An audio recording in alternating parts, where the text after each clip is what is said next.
Hello and welcome to the talk about cranial magnetic resonance imaging for children with cerebral palsy in New Zealand. I am Woroud and I worked as part of a larger team at Starship Children's Hospital in Auckland looking at cerebral palsy diagnosis in practice. Cerebral palsy is a clinical diagnosis with diverse presentations. Children in New Zealand receive their diagnosis a bit later than what we would like. 13% in the first 6 months and 41% in the first year of life. Work has been underway to support clinicians in the use of assessment tools, one of which is MRI, that make it possible to provide an accurate diagnosis of at high risk of CP. And this study supports this by describing the use of cranial MRI in the first 5 years of life for children with CP, with attention to the timing of MRI. As a retrospective cohort study, we obtained de-identified data from the New Zealand CP register for a cohort of pre- and perinatal CP in a 10-year period.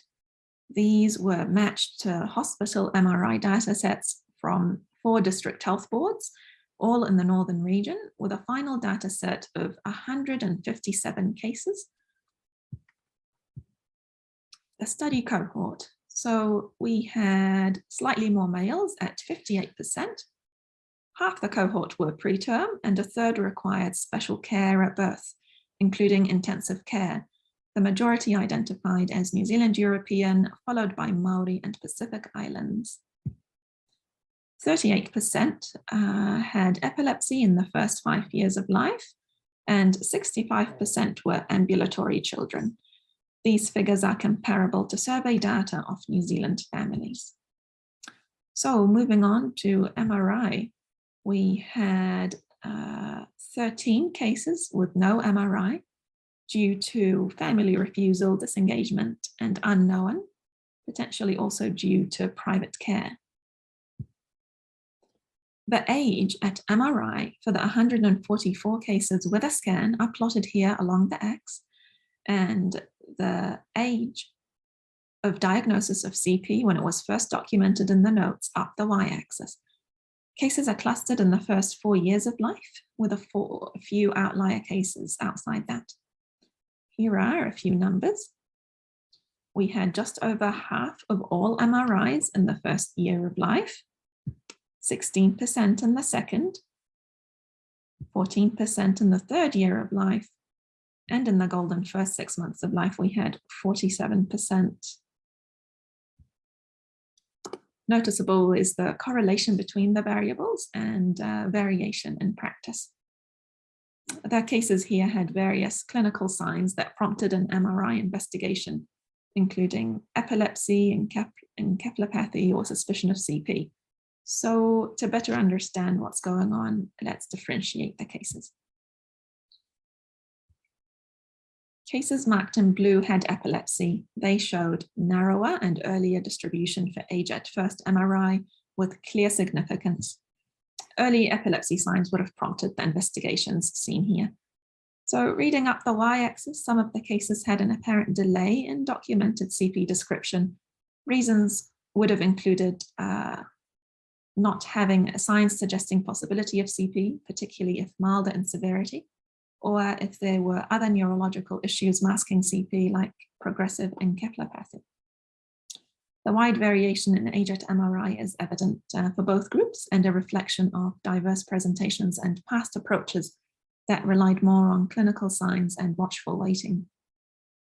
The current approach now, of course, is responding to detectable risk factors and use of clinical tools, including GMs, Hein, and MRI. Here we can see cases with any form of special care, including intensive care, in blue. The distribution is also skewed towards earlier investigations.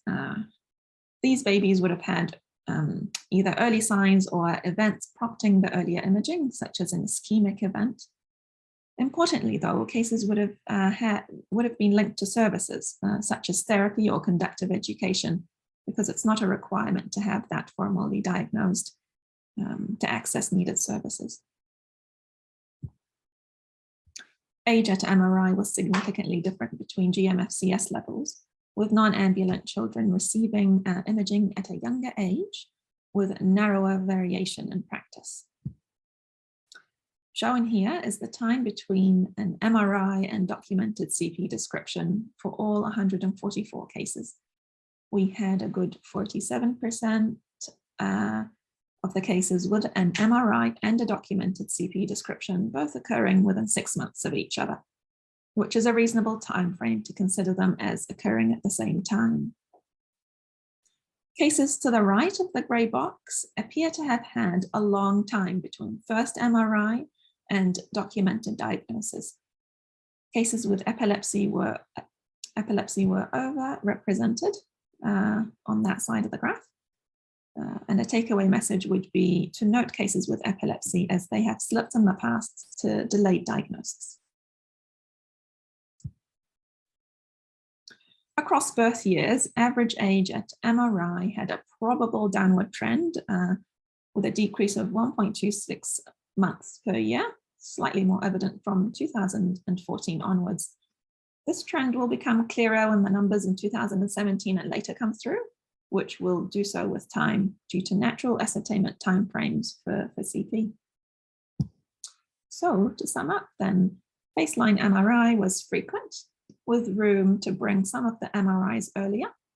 MRI use in the past that we've seen in the data is a reflection of past thinking around CP diagnosis. The current thinking around CP diagnosis, of course, is to provide at high risk of CP accurately using clinical tools and imaging. It's useful to know cases to look out for, like those with comorbidities, in implementing the modified thinking around CP diagnosis and introduction of the New Zealand guidelines. Thank you.